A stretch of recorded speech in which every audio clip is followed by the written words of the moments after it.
Hello friends, welcome to life bytes. ഇന്ന് നമുക്ക് കുറച്ച് ക്വസ്റ്റ്യൻസ് നോക്കിയാലോ. അതായത് നമ്മുടെ മൈൻഡിൽ പെട്ടെന്ന് തന്നെ ചോദ്യങ്ങൾ വരാറില്ലേ, അതായത് ഇതെന്തുവാണ്, എവിടെ പോവാണ്, എന്ത് ചെയ്യുവാണ്, അങ്ങനത്തെ കുറച്ച് ഫ്രീക്വൻ്റ് ആയിട്ടുള്ള ക്വസ്റ്റ്യൻസ് ഹിന്ദിയിൽ എങ്ങനെ പറയാമെന്നാണ് ഇന്നത്തെ വീഡിയോ കാണിക്കുന്നത്. ഓക്കെ, ഇന്നലെ നമ്മൾ സർവൈവൽ ഫ്രേസസ് പഠിച്ചില്ലേ, അതേപോലെ തന്നെ ഈ ക്വസ്റ്റ്യൻസ് വളരെ പെട്ടെന്ന് തന്നെ നമുക്ക് പഠിച്ചെടുക്കാം കേട്ടോ.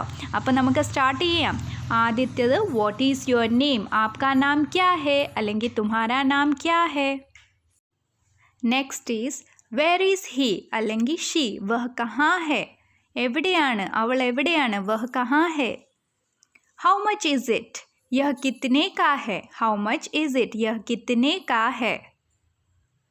How is it? यह कैसा है? How is it? यह कैसा है? അടുത്തത് how many people are there? वहाँ कितने लोग हैं? അവിടെ എത്ര പേരുണ്ട്? वहाँ कितने लोग हैं? Next is why did you come here? തും അല്ലെങ്കിൽ ആപ്പ് ഉപയോഗിക്കാം കേട്ടോ. അപ്പം നമ്മൾ എങ്ങനെ പറയാ, തും യഹാ ക്യൂ ആയേ അല്ലെങ്കിൽ ആപ്പ് യഹാ ക്യൂ ആയേ. Next is what did you say, ക്യാ കഹാ. കറക്റ്റ് അതേപോലെ നമുക്ക് ട്രാൻസ്ലേറ്റ് ചെയ്ത് പറയാൻ പറ്റത്തില്ല. ഹിന്ദിയിൽ വേറൊരു സ്റ്റൈല്, ഇംഗ്ലീഷിൽ നമ്മൾ വേറൊരു സ്റ്റൈലിലാണ് പറയുന്നത്, പക്ഷേ മീനിങ് ഒന്ന് തന്നെയാണ്. Okay, what do I do, ക്യാ കറൂ. കണ്ടോ, വളരെ എളുപ്പത്തിൽ തന്നെ നമുക്ക് പഠിച്ചെടുക്കാം. അടുത്തതായി വാട്ട് വിൽ ഹാപ്പൻ, ക്യാ ഹോഗ, വാട്ട് വിൽ ഹാപ്പൻ, ക്യാ ഹോഗ.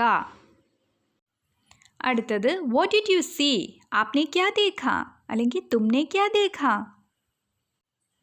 അടുത്തത് ഹൂ കേം, കോൺ ആയ അല്ലെങ്കിൽ കോൺ ആയി. അടുത്തത് ഹൂ ഈസ് ദിസ്, കോൺ ഹേ. നമ്മൾ ടെലിഫോണിലൊക്കെ സംസാരിക്കുന്നില്ലേ, ആരാണെന്നൊക്കെ ചോദിക്കത്തില്ലേ, അതിന് ഹൂ ഈസ് ദിസ്, കോൺ ഹേ. അതുപോലത്തെ കോൺവെർസേഷനിൽ നമുക്കിത് ഉപയോഗിക്കാവുന്നതാണ്, കോൺ ഹേ. What is the matter? बात क्या है? What is the matter? बात क्या है? Where is it? कहाँ है? Where is it? कहाँ है? അടുത്തത് what happened? क्या हुआ? എന്ത് പറ്റി? क्या हुआ? What happened? क्या हुआ? From when? എപ്പം മുതൽ? कब से? From when? कब से? When will you come? आप कब आओगे അല്ലെങ്കിൽ തും കബ് आओगे. ഇന്നത്തേക്ക് ഇത്രയേ ഉള്ളൂ. നിങ്ങൾക്ക് എല്ലാവർക്കും മനസ്സിലായെന്ന് വിചാരിക്കുന്നു. ഉറപ്പായിട്ടും ഇത് ബെനിഫിഷ്യൽ ആയിരിക്കും. എന്താണെന്ന് വെച്ചാൽ നമ്മുടെ മൈൻഡിൽ ഫ്രീക്വൻ്റ് ആയിട്ട് വരുന്ന ക്വസ്റ്റ്യൻസ് തന്നെയാണ്. അപ്പോൾ ഡെയിലി ലൈഫിൽ ഈ സെൻറ്റൻസ് പഠിച്ചിരുന്ന വളരെ ബെനിഫിഷ്യലാണ്.